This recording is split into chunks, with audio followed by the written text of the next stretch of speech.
Selamat datang di Kenal JKN Podcast dengan saya Herbaginda Maulana. Pada episode kali ini kita akan membahas topik yang sangat penting dan relevan, yaitu Universal Health Coverage atau UHC. Untuk itu, kita sudah bersama narasumber gitu ya di sini. Bersama Narasumber rekan ya. saya ya, yaitu adalah seorang pegawai BPJS Kesehatan. Ya, dengan Bapak Fedri. Selamat datang, Bapak. Terima kasih Baginda. Senang sekali bisa berjumpa lagi berbagi informasi penting seputar UHC di sini ya.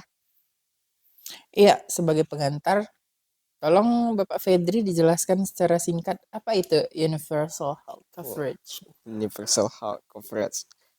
Itu sejenis sistem di mana semua orang memiliki akses terhadap layanan kesehatan yang mereka butuhkan tanpa harus menghadapi kesulitan finansial. Intinya nih, UHC itu memastikan bahwa setiap individu tanpa memandang status ekonomi mendapatkan perlindungan kesehatan yang layak. Jadi ketika berobat ya kita bisa langsung diproses untuk mendapatkan layanan kesehatan.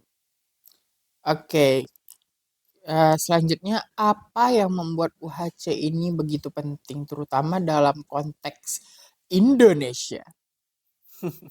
UHC sangat penting ya, King ya. Siapa bilang UHC itu nggak penting? Karena kesehatan adalah hak dasar setiap manusia. Di Indonesia dengan populasi yang begitu besar dan beragam, ada tantangan besar dalam memastikan akses ke layanan kesehatan yang merata.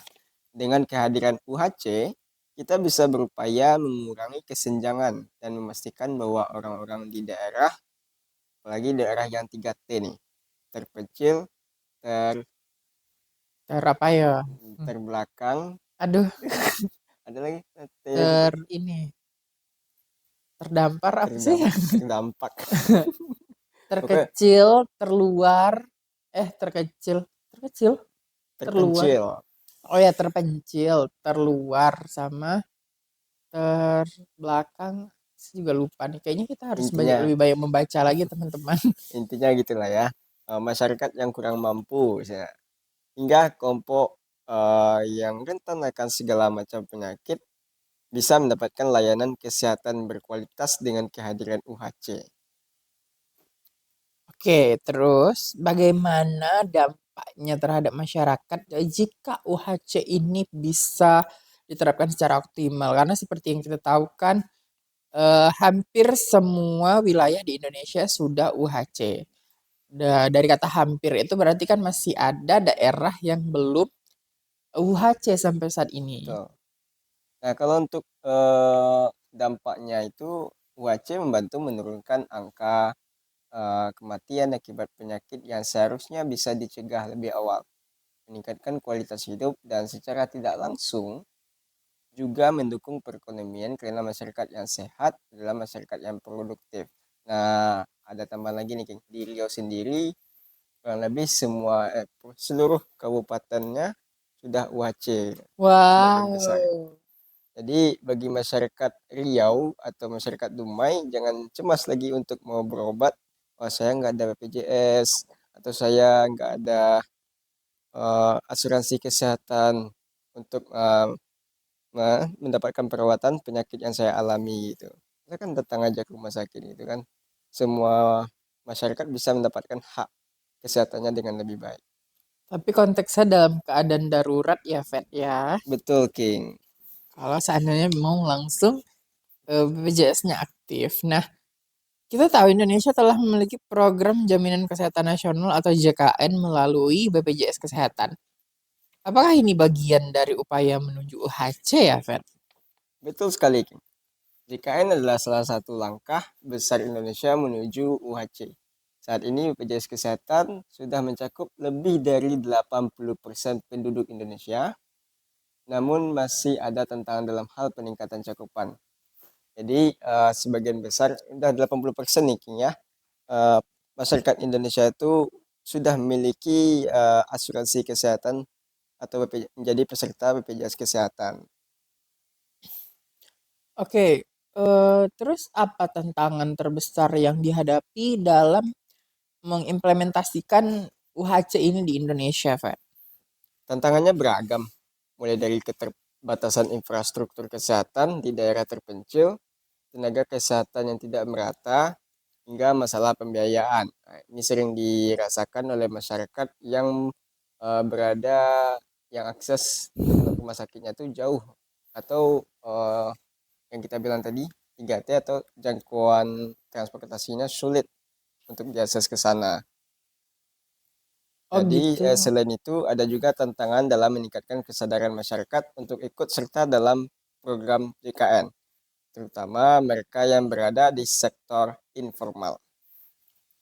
Oh gitu ya, Fat ya. Aku juga dengar bahwa salah satu kemudahan yang diberikan dalam program JKN adalah masyarakat cukup bawa KTP aja ya. Itu betul ya? Berarti udah Betul, nggak pakai kartu-kartu lagi. betul sekali, King. Salah satu keunggulan program JKN saat ini adalah integrasi data kependudukan dengan layanan kesehatan. Jadi, peserta JKN yang sudah terdaftar cukup membawa KTP aja untuk mengakses layanan kesehatan tanpa perlu membawa berpikir atau kartu BPJS-nya. Jadi, ini sangat memudahkan masyarakat. Nah, saat ini kami pun dari BPJS Kesehatan udah tidak lagi mencetak kartu. Jadi kalau ada masyarakat yang mau berobat, yang mau mendapatkan akses kesehatan di FKTP atau puskesmas, silakan bawa KTP aja, atau bagi yang peserta yang belum ada KTP-nya, silakan bawa NIK. Itu, King. Oh, aku juga pernah dengar ini kalau seandainya pesertanya butuh gitu kartunya itu tuh bisa ini cetak sendiri ya. Itu kayak mana caranya itu, Fat? Betul, King.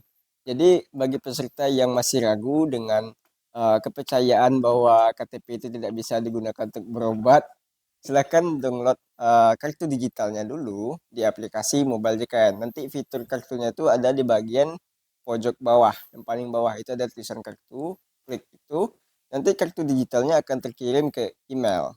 Nah, dari email itulah nanti kita kirim ke percetakan, kita cetak seperti cetak kartu vaksin yang dulu ya. Oh gitu. Terus kalau seandainya nih dia mau berobat kan udah bawa KTP ke FKTP ternyata ditolak sama FKTP-nya. FKTP-nya bilang harus pakai kartu. Itu kira-kira harus gimana siapanya si pesertanya kira-kira itu bisa dilaporkan nggak ya? Oh, kalau itu kalau memang betul gitu pihak puskesmas atau kliniknya bilang seperti itu, tunjukkan aja kartu digital di aplikasi Mobile JKN kita. Jadi jangan ragu untuk bilang itu juga ada permasalahan, ada beberapa masalah yang sering kita jumpai dari masyarakat yakin ya. Masyarakat datang ke kantor bilang, oh rumah sakit mau butuh kartunya gitu. Terus kalau ketika bikin SIM, pihak kepolisian juga memerlukan kartu. Jadi kami sarankan aja untuk lihatkan aja kartu digitalnya melalui handphone. Oh gitu. Terus lalu apa langkah konkret yang perlu dilakukan untuk mencapai UHC di Indonesia ini ya, Fet? Pertama, eh, pemerintah perlu terus memperluas cakupan JKN agar mencakup seluruh penduduk Indonesia. Kedua, memastikan kualitas layanan kesehatan di fasilitas kesehatan, baik di kota maupun di desa. Nah, lanjut, meningkatkan literasi kesehatan masyarakat agar mereka memahami pentingnya memiliki perlindungan kesehatan, ya, seperti program JKN ini. Nah, terakhir ini, King, penguatan kolaborasi antara pemerintah pusat, daerah, dan sektor eh, swasta lainnya untuk mendukung keberlanjutan program JKN. Oke, terus apa peran masyarakat dalam mendukung keberhasilan UHC ini, Fet? Tentunya masyarakat harus aktif, King, baik dalam mendaftar sebagai peserta JKN, membayar iuran tepat waktu, hingga ikut mengawasi jalannya program ini. Partisipasi aktif masyarakat adalah kunci keberhasilan program ini. Oke, terima kasih atas penjelasannya yang sangat informatif ya, Bapak Fedri. Semoga program UHC di Indonesia bisa terus berkembang dan memberikan manfaat yang lebih besar bagi seluruh masyarakat Indonesia. Terima kasih kembali, Baginda. Saya harap informasi ini bisa membantu pendengar Sobat Knalpot yakinnya, apalagi masyarakat di wilayah kerja kantor BPJS Kesehatan Cabang Dumai. Nah, memahami pentingnya UHC dan ikut mendukung pelaksanaan UHC ini. Oke, baik teman-teman, itu tadi diskusi kita tentang Universal Health Coverage. Jangan lupa untuk selalu menjaga kesehatan dan mendukung program-program kesehatan dari pemerintah seperti JKN. Sampai jumpa di episode berikutnya di Kanal Pot. Salam sehat untuk semua.